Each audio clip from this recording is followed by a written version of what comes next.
With one push, the man lifted himself off of the ground, Majitani and Sadokan watching him with fear. Larout and Sadokan backed away carefully. Majitani and Bendot stood, watching closely. The prisoner stood tall with a broad chest and flexed hands, veins outlined through them. His expression was unreadable. Endeavor's face hardened at the sight of the prisoner. Those eyes, no mistaking them, the pro thought, having battled countless bloodlustful killers to recognize the intent behind the prisoner's gaze. "You guys are getting too scared," Majitani said with a huff, walking up towards the man. "You idiot. Don't." Bendot tried to warn, only taking a step forward with his hand out. Majitani stood directly in front of the man, a few inches taller. Is he really that terrifying? He bent down a bit and leaned in, attempting to look the other man in the face. Isn't all that stuff just ancient history? Quote. Shigaraki raised an eyebrow, eyes gleaming with dark amusement. You don't get lucky twice, the villain thought. Seriously. Exclamation mark. Read the room. Mineta yelped in slight fear. A hand swiped out and grabbed his face with near machine-like force and precision. In a flash of rubble, Majitani's head was buried into the wall behind him, jaw and nose melding into one under the man's strong grasp. The other prisoners' faces went aghast, Larout releasing a small gasp. Pieces of brick tumbled down at the man's bare feet, before he stepped over them, walking away. As he moved past, Majitani remained slumped into where he was shoved directly into the wall a few inches, totally unconscious. Oh mon ami, Aoyama breathed out, wincing. Bakugo sneered unsympathetically. Idiot had that coming. Fuck around enough and you'll find out. Don't poke a sleeping tiger, or the one that's awake, inches away from you. In this case, Ojiro turned his head, grimacing. The blue prisoner's foot jerked unsteadily, yet unnoticed as the final prisoner slowly walked his way ahead, Bendot watching him in fear. The man's hand lunged out and clawed into the wall, before dragging into it as he walked, the brick under his fingers crumbling as if it were clay. Bendot hastily moved to the side as the man came by without a word, destroying the side of the hallway with one hand. The prisoner met the end of the brick wall, grasping the concrete side and ripping it off with ease. That grip strength must be serious, Midnight observed. Izuku watched with a slightly stunned expression. For a world without any quirks, the amount of force he'd need to have in his hands is incredible, the boy said in an amazed tone. Ida's face grew weary. Quite reassuring for a convict to have that ability. The trio on the other side noticed the noise, their attention snapping up. Tanta's eyes grew wide at the display. The three prisoners stood to his right, on his left the damaged brick wall, all done without a word. He reached up and pulled off his cloak, pale blonde hair with equally bushy brows and mustache. His eyes were void of any warmth or sympathy. Lirio gasped, his face strained with recognition. That guy is. Quote. You know him? Gon asked, tilting his head up to look at Lirio questioningly. We should take the loss, Lirio quietly told them. Kahlua. Don't fight him. He sharply demanded. Why not? The younger asked. Serial killer. Definitely a serial killer, Hagakure shivered. Mirio was quiet, tense at Lirio's grave tone. The man was muscled, with a heavy-set chest and strong biceps. He's Jonas the Dissector. Over the man's head wrote, JOHNESS 968, year sentence, mass murder. The worst mass murderer in Zaban's history. The screen grew blurry, focusing on a flashback. The body of a woman in a white blouse was laid on the ground, beside and all around her other bodies of random people. He chose his victims randomly. Shinso's eyes grew wide at the sentencing. Oh shit. At the end of the alleyway filled with dead bodies stood Jonas. It was a famous case, 146 people of all ages, men and women, the murderer stood watching with empty eyes. Met brutal deaths by his hand. Police stood guard, sirens flashing as crime scene investigators were crouching on the ground near the mouth of the alley. The victims all had one thing in common. A heavy hand marked with dried blood appeared. He committed all of his murders with his bare hands. And they deemed him fit enough to test the applicants. Question mark. President Mike questioned. I doubt they intended to fit him into the role of examiner. More like a deadly obstacle to be avoided at all costs, Nedzu replied, thinking back to the zero-pointer from the entrance exam. Liario's eyes were distant and serious as he continued. He was known for his iron grip, the power in his fingertips. The man crushed the concrete in his hand without much difficulty, the empty look on his face almost wishful. I have missed the feel of flesh, he spoke, unclenching his fist as the concrete was turned mostly into fine dust. You don't have to face that psycho.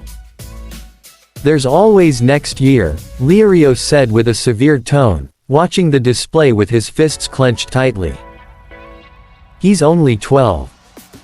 His family might be cold-blooded killers but he's still a kid, Liario stated thoughtfully.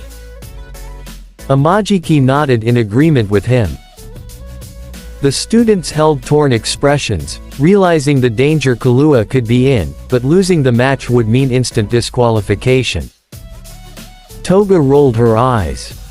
I hope Kahlua fights him. Quote. Kilua's blue eyes didn't so much as blink before he strolled forward onto the bridge. Hey, Kahlua, Liario shouted after him, raising a hand. Kahlua. Quote. Kahlua paid him no mind as he walked without faltering across the bridge. Damn it, was he even listening to me? Exclamation mark. Liario cursed, stopping short of stamping his foot. We should let him go, Kurapika spoke. He could have a plan. Gon watched quietly, as Liario scoffed. The bridges connecting the two sides drew back, leaving the platform with Jonas and Kahlua isolated. The young boy looked up at the man with a cool expression, the man in return looking at Kahlua as if he were starving. Shigaraki scoffed at Kurapika. The brat could be walking straight to his death. Spinner gave him a skeptical look. One hell of a confident walk. Place your bets now. That kid's a goner, Twice said. How are we settling this contest? Kahlua asked with a small unassuming smile. The man's fingers twitched. Contest. I believe you have the wrong idea. His hand continued to spasm, his piercing eyes watching Kahlua closely as if the boy would disappear if he blinked. This will be a one-sided massacre. I have no interest in the exam or any offer of amnesty. I just want to hear your screams of agony, he replied. Kilua's blasé attitude remained as if he never heard the man. Really? Okay. The one who dies, loses then. Quote. I wish I was this unbothered facing all of my problems, Mina said absent-mindedly. Momo had an unsettled look on her face. Is he taking this seriously? It didn't escape her notice how small Kahlua looked standing face to face against the broad-muscled killer. Nedzu remained silent, thinking ever so carefully. Jonas tilted his head up more to look at Kahlua, his eyes glimmering with slight perplexion before falling blank. Yeah, that's right. The man stood with his shoulders square, reaching out his left hand. The air around Kahlua grew dark, the shadows of his face more illuminated as the playful smile fell flat, his eyes razor sharp. "I'll tear you apart with my hands," the man crooned with bloodthirst, unaware of the change of atmosphere. Several in the audience blinked in surprise at the change of mood. "I don't like this feeling I'm getting," Kirishima began hesitantly. Swiftly, Kahlua stepped by, with after shadows trailing behind him, his face posed and collected, eyes cold. The man's eyes were shown, his pupils widening greatly, a single thump of a heart beating, before they dulled over. Over on Gon's side, the four gasped, the prisoners doing the same, with shocked looks. Kalua's face was stony, as he took 2 steps forward, his back to Jonas. The mass murderer's hand was still outstretched, waiting to grasp, yet over his chest was a bloody hole, with a blackened center. A pinprick feeling tingled at the base of Aizawa's spine, as he tried to keep a neutral face. Without much thinking, he shifted closer to Eri before taking his capture weapon around his neck off and plopping it over her head, effectively blocking her view. "Hey, mister, I can't see." Quote. Izuku's breath caught in his throat as a lump began to form, attempting to process exactly what he was seeing. The man grunted softly, looking down before looking up again, slow to process. What? I'm so cold, he gasped, clutching directly over his chest. He turned his gaze to look at Kahlua. The young boy was silent, shifting the object in his left hand to his right, revealing a fleshy thumping heart, blood oozing past his sharpened fingertips. His eyes were narrowed, taunting, with a cat-like smile. The students reared back in their seats, faces pale at the grotesque imagery. Oh my god, Uraraka managed to weakly say before sealing her lips shut, an awful feeling rising in her throat signaling her that she would vomit if she tried to speak again. Toga's eyes dilated and took in the scene, hearing very faintly to her side Magna curse. "Cool," she uttered with a grin, feeling her own bloodlust rise, fangs aching for a taste of blood. Dabi blinked wide-eyed at the display, subconsciously sitting up in his seat. "What the fuck?" Quote. The desperate thumping of the heart was all that could be heard, exposed arteries weakly spurting out what little blood remained. "That's," Jonas faintly said, struggling to turn himself around. Quote. "Mine." The man stumbled with his hand out in a desperate reach, walking forward. Give it back," he dyingly pleaded. The heart in Kalua's grasp thumped fainter, as the man whimpered, trying to reach the young boy. Juro shut her eyes, her teeth gritted, a stray tear escaping the corner of her eye at the brutality. The remaining students were frozen, their terror growing by the second at the disturbing display. In the back, all for one smiled a toothy grin at the horrified expressions of the young students. All Might's face was frozen, appalled by the image before an immense anger arose in him. Enough. His voice startled the students and the few heroes that were taken aback. This they are children. Why would you dare show something like this to children? All Might's angry voice admonished, shaking a few out of their stupor from the uncharacteristic tone of the former pro. Why not? After all, they're not just children. They're future pro heroes. There was no response. The heartbeat slowed to its final pump, falling still. The man's eyes, with blood vessels strained and popped at the corners, almost bulged out of his head, glazing over. They rolled to the back of his head and he fell limp, body giving out on the ground below him, a mere inches away from Kahlua. Bending down, Kahlua plopped the dead heart into the man's outstretched hand, before standing upright again. The scoreboard above on their side dinged from 2 to 3, signaling their victory. Okay. That's 3 wins, 2 losses. We pass, right?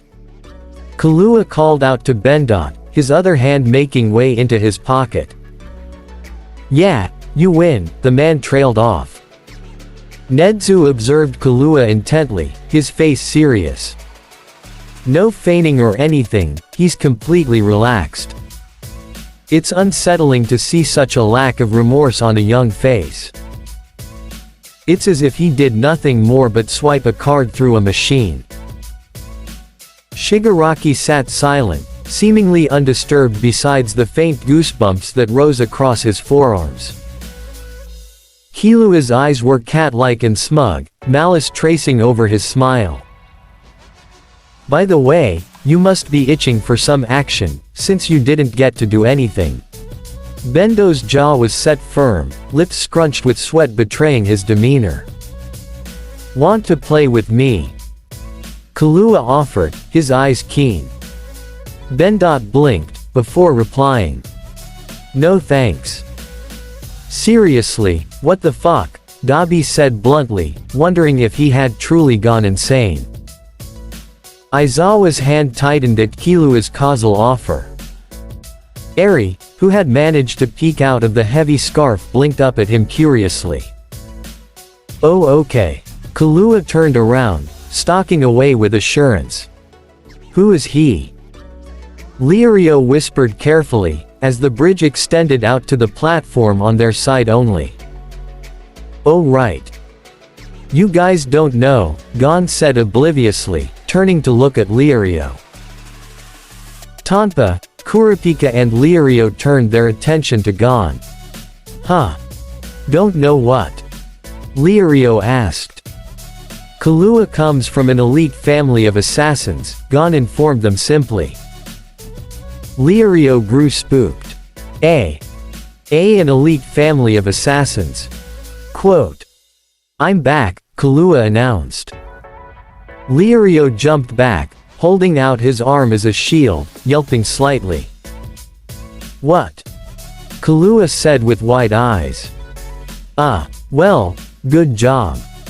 Lirio stammered with fake cheer. Ida's jaw set firm, a heated glare burning into the screen. To train your son to commit such horrible crimes, and he treats it like nothing. Single quote. This is unnatural, entirely unnatural, Ectoplasm said silently. On one side of the walls opened a secret door and a bridge that connected to the platform. The group turned to the noise. It connected with a thud. Across the bridge, you'll find a small room, Lippo spoke to them from the monitor room. You must spend the 50 hours you gambled away there. Kahlua had his skateboard in hand with a grin. Well, let's go, he said. Yeah. Gon agreed with cheer, following after him with no hesitation. Spinner gawked slightly, feeling as if he had caught whiplash. That's it. Kid just killed a man and he's running off to the next adventure. Single quote. Izuku had a dubious look at Gon's happy demeanor. They're both treating it as if Kahlua killed a fly and not a human. Lirio watched for a moment, before stepping after them, Kurapika and Tonpa in suit. The 5 of them trekked across the narrow bridge to the other side. The large circular-shaped area lit by torches appeared again, with doors lined all across. One slid open with a heavy rumble. Behind it stood Examinee 301, with purple skin and yellow pins sticking out of his face and shoulders. It's that person, again, Zero struggled to find the right words. Amajiki guilty looked to the side, ears flicking. It's wrong of me to be so creeped out by someone's looks, they can't help it, he thought to himself. Applicant number 301, Gitarakor is the second to pass, a robotic voice announced, as the applicant in question stiffly walked forward. The door behind shut closed. Total time, 12 hours and 2 minutes. With a clacking noise, they turned their head to the side. A few feet from them, Hisoka leaned against a wall, seated. "I figured you'd already crossed the finish line," they said to him, a ticking noise heard. "Wow, considering the given time limit this was a breeze for them," Vlad King said. Midnight tilted her head. "I think what's more interesting is that those two know each other." Gran Torino's eyes squinted at Gitarakor suspiciously. "I can't imagine any good coming from being on speaking terms with someone like that man." Hisoka's eyes were closed, with a faint smile, the wound from his clash with the former examiner, open on his shoulder. His eyes opened a fraction, yellow eyes snaking over to look at Gitarakor. "All right." A rowdy voice shouted out. Hisoka turned his head to the noise. Out the door came running Hanzo. "Applicant number 294, Hanzo," the announcer began. "I'm the first to finish." The ninja celebrated, pumping his fists into the air. "As the third to pass." The atmosphere lightened slightly at Hanzo's exuberance. "Spoke too soon," Tokiyami said. "Huh." Hanzo turned his head to look, his arms falling back down.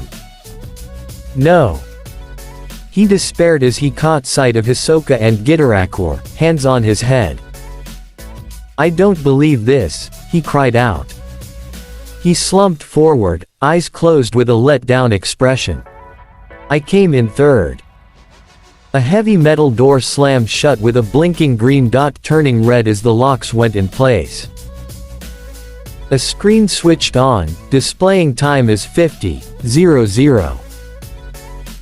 "Oh man," Lirio said, as the five stood at the entrance of a brightly lit room.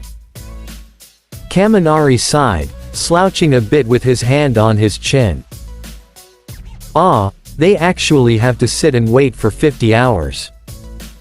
Quote.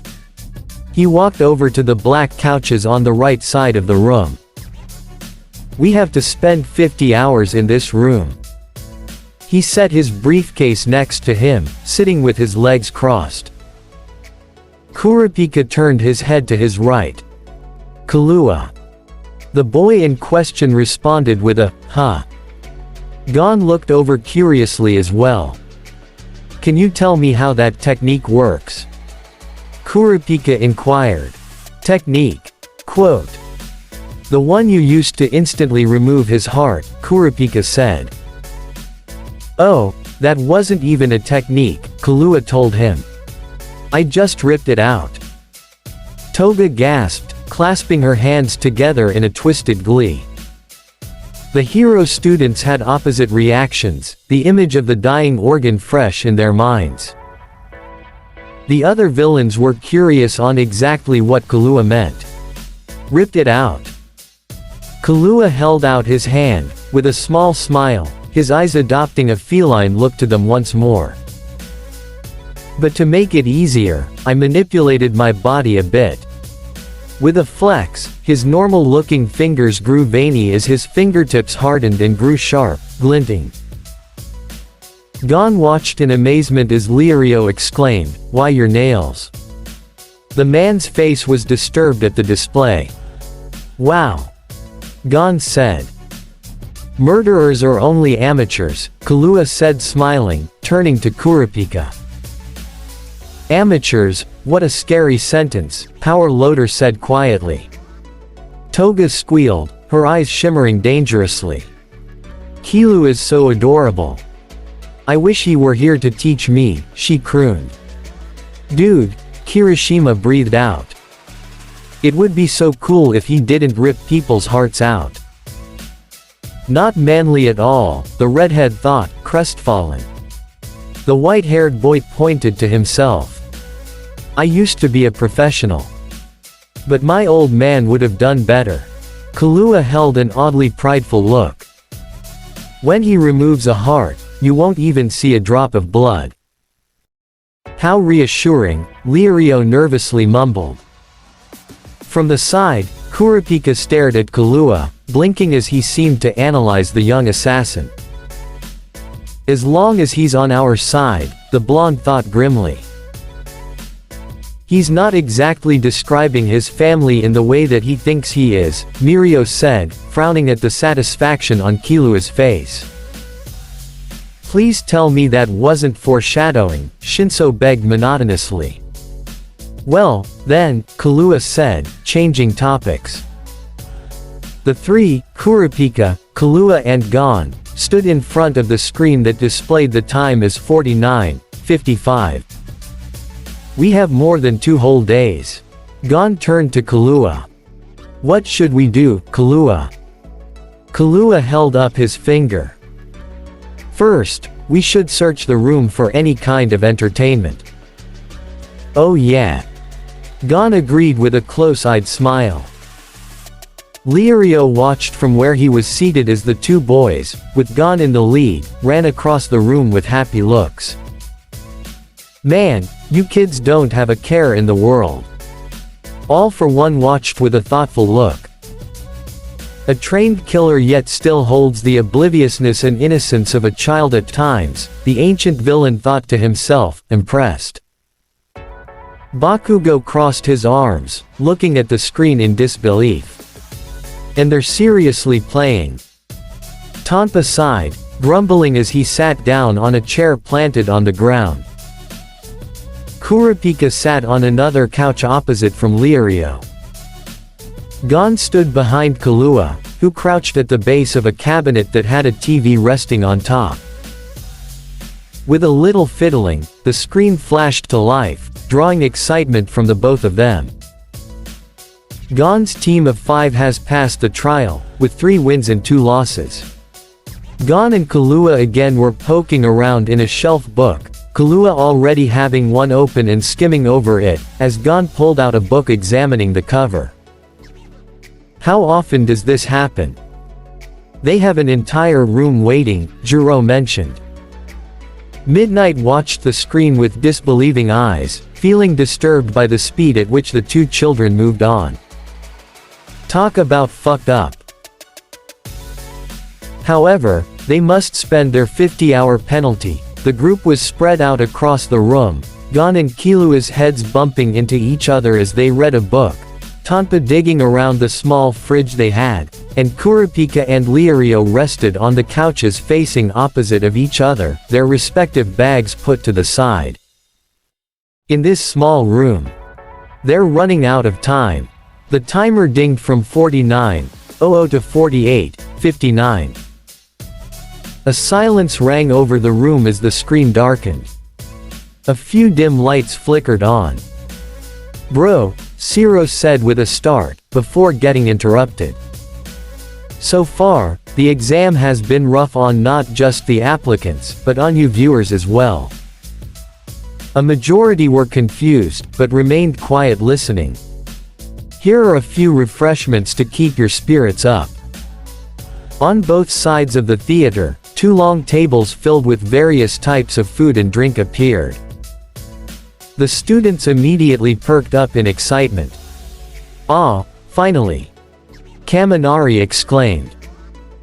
The teachers watched hesitantly, before realizing that tampered food was most likely not going to be their main concern, considering all that had happened.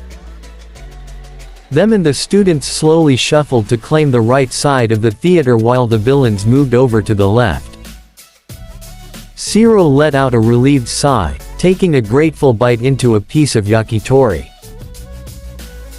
To his left, Kaminari desperately stuffed his face with gyoza, crumbs flying as Shinso stood back to watch in mild disgust, Jiro giggling at his side. Ah, Todoroki blanked, stooping to grab himself a portion of soba he had seen in his peripheral. He hummed while chewing on the cold yet rich noodles. Want some? Kirishima offered a slice of pizza to Uraraka. They even have American food. Quote.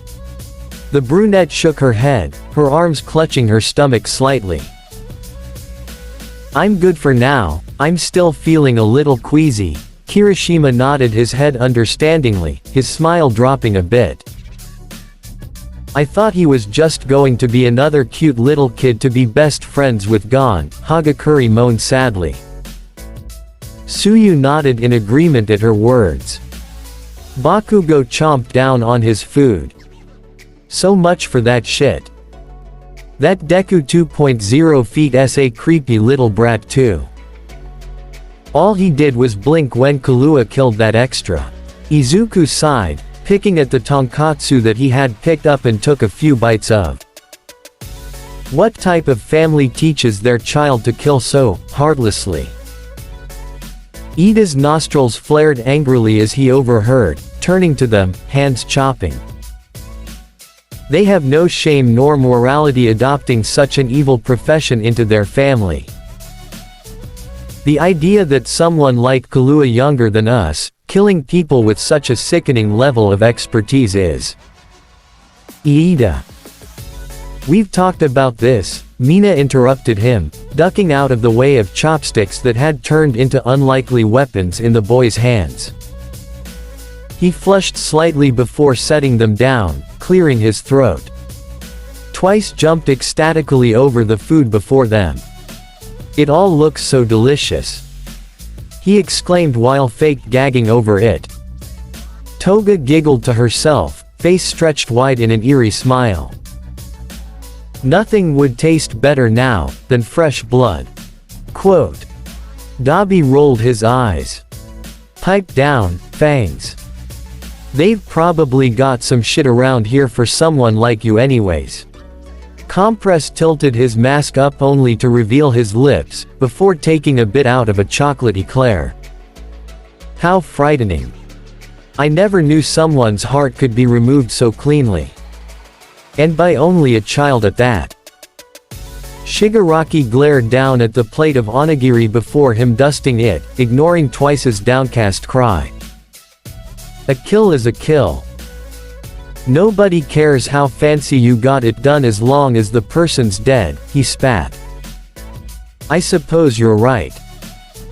However, it's made me awfully curious as to how long his family have been practicing the art of assassination, the performer sighed.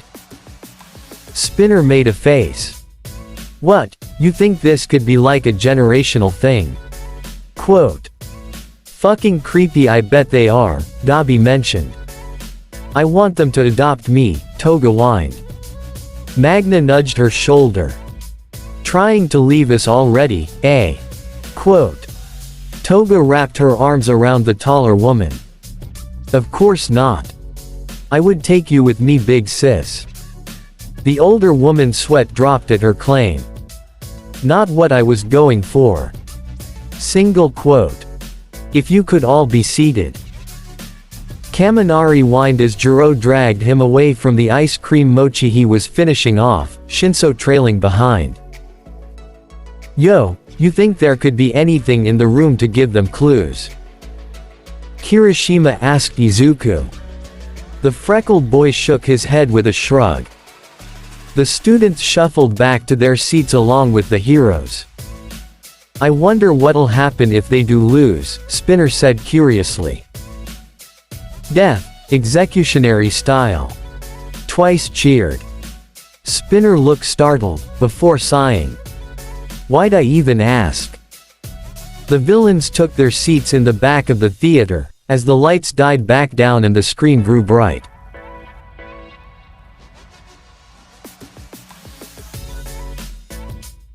Unfortunately, this part is over. I hope you enjoyed it. My apologies for all those quotes. Please have a good morning, afternoon, evening, or night. See you next time, my dear faves.